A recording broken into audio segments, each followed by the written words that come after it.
Praise the Lord. स्वागत आहे परत एकदा ह्या नवीन व्हिडिओमध्ये. ज्या व्हिडिओमध्ये आज आपण परमेश्वराचे अभिषिक्त सेवक पास्टर अंकुर युसूफ नेरुला यांची साक्ष ऐकणार आहोत. हालेलुया. आणि माझा विश्वास आहे ही साक्ष ऐकत असतानाच पवित्र आत्मा तुम्हाला अभिषेकानं भरेल आणि तुमच्या विश्वासामध्ये अधिक आणि अधिक उन्नती केली जाईल आणि तुमचा विश्वास नेक्स्ट लेवलला जाईल. हालेलुया. तर वेळ न वाया घालवता पाहूया आजची साक्ष. हालेलुया. पास्टर अंकुर युसूफ नेरुला यांच्या चर्चचे नाव आहे the church of sine of wonders, जे पंजाबमध्ये जलंधर या ठिकाणी स्थायी आहे. आणि परमेश्वराचे सेवक पास्टर अंकुर युसूफ नेरुला यांचा जन्म जलंधरमध्ये झाला होता. ते एका बिझनेस फॅमिलीमधून येतात. पास्टर अंकुर नेरुला यांनी आपले शिक्षण कम्प्युटर इंजिनिअरिंग हे चंदीगडमधून पूर्ण केले. आणि त्या दिवसांमध्ये ज्यावेळेला ते शिक्षण घेत होते त्या दिवसांमध्ये ते व्यसनाच्या अधीन गेले. चुकीच्या संगतीमुळे ते ड्रग्स घेऊ लागले आणि वेगवेगळ्या पदार्थाची नशा करू लागले. आणि तसेच ख्रिश्चन लोकांच्या बाबतीमध्ये त्यांच्या मनामध्ये राग असे. एके दिवशी त्यांच्या आजोबांना कॅन्सर झाला होता. तसे त्यांचे आजोबा हे इन्कम टॅक्स ऑफिसर होते. आणि ज्या वेळेला त्यांच्या आजोबांना कॅन्सर झाला आणि मग तो कोठेही बरा होत नव्हता. आणि अशा परिस्थितीमध्ये त्यांच्या आजोबांच्या फॅमिलीमध्ये कोणीतरी सुवार्ता सांगितली आणि प्रार्थनेला येण्याविषयी त्यांना आग्रह केला.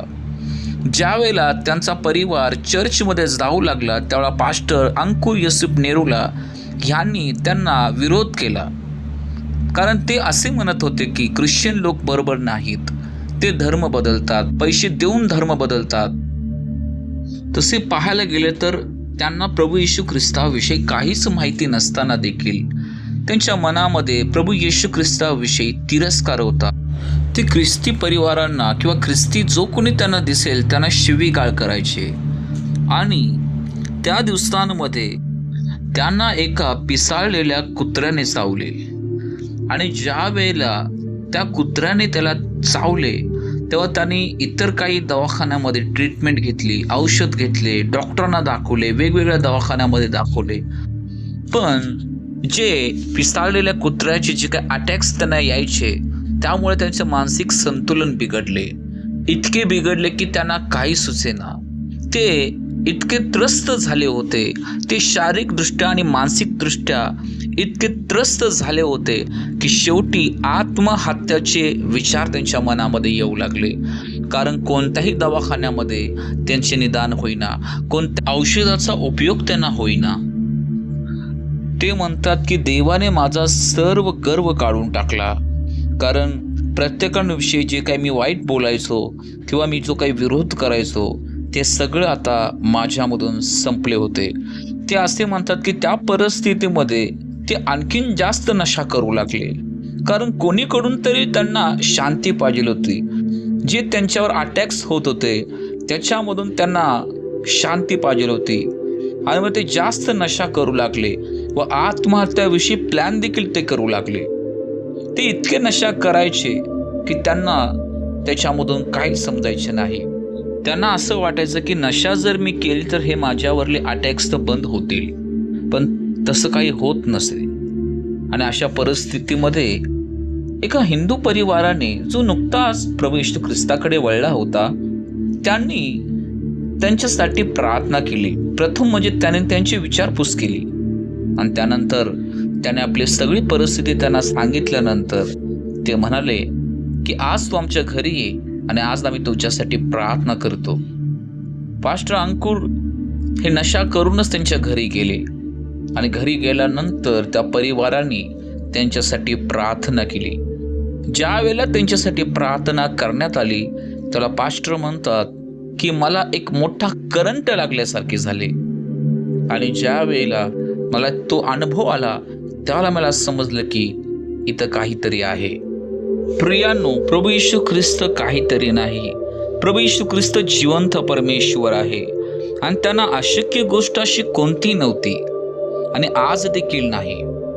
आणि ह्या बाबतीमध्ये पास्टर अंकुर यांना काहीच ठाऊक नव्हते, तरी देखील त्यांनी प्रभू येशू ख्रिस्तावरती विश्वास ठेवला आणि प्रभूने त्यांच्या जीवनामध्ये चमत्कार केला. प्रियानो, ते म्हणतात की त्या आजारामुळे मी पूर्णपणे तुटलो होतो, मी हारलो होतो. ते म्हणतात की परमेश्वराकडे येण्या अगोदर मी खूप पापी होतो, माझी संगत वाईट होती, माझे विचार वाईट होते. पण जेव्हा त्यांनी प्रार्थना केली तेव्हा एक वेगळाच अनुभव मिळाला. तेव्हा त्या परिवाराने त्यांना एक नवा करार भेट दिला आणि त्यांना असे सांगितले की हे रोज वाचत जा. आणि त्यांनी एक प्रार्थना त्यांना लिहून दिली आणि ते त्यांना म्हणाले की ही प्रार्थना तू रोज 20 मिनिटे करीत जा. ज्याला पास्टर अंकुर यांनी ते ऐकलं त्याला ते 20 मिनिटाची प्रार्थना त्यांना खूप जास्त वाटायची आणि ते म्हणायचे की 20 मिनिटाची प्रार्थना मी करू. आणि प्रियानो, त्याच्यानंतर परमेश्वराने त्यांचं जीवन बदललं. पास्टर अंकुर असे म्हणतात की त्या दिवसामध्ये त्यांना जुगार खेळायची सवय होती आणि एके दिवशी जुगार खेळत असताना एका व्यक्तीबरोबर इतकी जोरात भांडणे झाली की त्या वेळेला त्याने असा निर्णय घेतला की त्या व्यक्तींच्या बरोबर आता राहायचं नाही, आता ती संगत सोडायची. आणि परमेश्वराने त्यांना त्या चुकीच्या संगतीमधून बाहेर काढले. त्याच पिरियडमध्ये प्रार्थनेमध्ये काही बंधुजन होते जे त्यांना सारखं फोन करायचे आणि रोज 5 वाजता एका प्रार्थनेच्या ठिकाणी ते त्यांना प्रार्थना करायला घेऊन जायचे. आणि जसं जसं पास्टर अंकुर हे प्रार्थनेला जाऊ लागले, विश्वासामध्ये वाढू लागले, तसे परमेश्वराने त्यांच्या जीवनामध्ये अद्भुत कार्य केले. जे त्यांना अटॅक्स होत होते ते आता पूर्णपणे बंद झाले होते. आणि ज्या वेळेला ते परमेश्वराच्या जवळ गुडघे टेकू लागले तेव्हा परमेश्वर त्यांच्या जीवनामध्ये कार्य करू लागले. प्रियानो, मग एक दिवस असा आला की त्यांनी बाप्तिस्मा घेतला. ज्यावेळेला बाप्तिस्मा घेण्याची गोष्ट पास्टरांनी त्यांना सांगितली तेव्हा ते आपल्या मित्रांना म्हणू लागले की आता बाप्तिस्मा तर घ्यायचंच आहे, आता एकदाची दारू पिऊन घेऊया, जितकी होईल तितकी दारू आता शेवटली पिऊन घेऊया. ही चर्चा ज्यावेळेला त्यांच्या पास्टरांनी ऐकली तेव्हा पास्टरांनी त्यांना ताडले आणि धमकावून म्हटले की आत्ताच हे सगळं तू बंद करायचे, तू परमेश्वराशी करार कर. आणि ते म्हणाले की हो पास्टरजी, मी आत्ताच परमेश्वराशी करार करतो. तेव्हापासून त्याने ती दारू सोडली आणि मग बाप्तिस्मा घेतला. परमेश्वराशी त्याने करार केला. त्याच्यानंतर प्रियानो, परमेश्वर त्यांच्या जीवनामध्ये कार्य करू लागला. ते न चुकता चर्चमध्ये जाऊ लागले, प्रार्थनेमध्ये तत्पर राहिले. आणि ज्या वेळेला परमेश्वराने त्यांची निवड केली तेव्हा ते असे म्हणतात की 3 लोकांपासून त्याने सेवा सुरुवात केली. एका छोट्याशा रूममधून 3 लोकांपासून जी त्याने सेवा चालू केली. त्याच्यानंतर परमेश्वराने त्यांचा विश्वास पाहिला, त्यांचा विश्वास पारखला आणि त्यांच्या विश्वासाच्या द्वारे त्यांची सेवकाई वाढवली. इतकी वाढवली की त्यांना बसायला देखील जागा पुरेना. प्रियानो, परमेश्वराने त्यांना इतकं आशीर्वादित केले की आज भारतामध्ये टॉप लेवलला जर चर्च कोणाचे आहे तर ते पास्टर अंकुर युसूफ नेर्लाचे आहे. प्रियानो, त्यांच्या चर्चमध्ये लाखो लोक रोज परमेश्वराच्या सानिध्यामध्ये येतात. रोज नवीन आत्मे परमेश्वराच्या राज्यात त्यांच्याद्वारे आणले जातात. प्रत्येक रविवारच्या सभेला परमेश्वर लाखो करोडो लोकांच्या जीवनामध्ये अद्भुतरित्या आज त्यांच्याद्वारे कार्य करत आहे. इतकेच नव्हे तर भारतामध्ये आणि भारताच्या बाहेर देखील परमेश्वर त्यांचा उपयोग करून घेत आहे. आज जवळपास 150हून अधिक त्यांच्या चर्चचे ब्रँच परमेश्वराने त्यांना दिलेले आहेत. हालेलुया.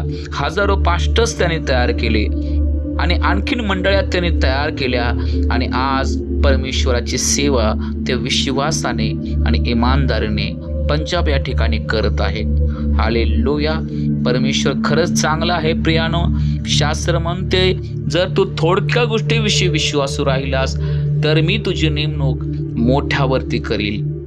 आज प्रियानो, ह्या साक्षीमधून आपल्याला हेच पाहायला मिळते की परमेश्वराशी इमानदारीने राहिल्यानंतर, परमेश्वराशी विश्वासू राहिल्यानंतर कशा प्रकारे परमेश्वर एखाद्याला उंच करतो ते आज आपण या साक्षीमध्ये पाहिलं आहे. प्रियानो, माझा विश्वास आहे जर ही साक्ष तुम्ही विश्वासाने ग्रहण कराल तर नक्कीच परमेश्वर तुमच्याही जीवनामध्ये महानरित्या, अद्भुतरित्या कार्य करेल आणि परमेश्वर तुमची निवड करेल. प्रियानो, हालेलुया. आशा ठेवतो की ही परमेश्वराने साक्ष आशीर्वादित केली आहे आणि तुम्ही सर्व आज आशीर्वादित झाला आहात. हालेलुया. देवा सर्व मंडळांना, सर्व लेकरांना, विश्वासणाऱ्यांना आशीर्वादित करू. God bless you all. जर चॅनेलवरती नवीन असाल तर आत्ताच आपल्या चॅनेलला सबस्क्राईब करा आणि ही साक्ष तुमच्या अनेक परिवारांना, आपल्या भावांना, बहिणींना शेअर करा, जेणेकरून त्यांचाही विश्वास नेक्स्ट लेवलला जाईल. हालेलुया. माझा विश्वास आहे ही साक्ष ऐकल्यानंतर तुमचं जीवन सेम राहणार नाही तर नक्कीच परमेश्वर त्याला बदलणार. हालेलुया. देव बाप सर्वांना आशीर्वादित करो. आमेन.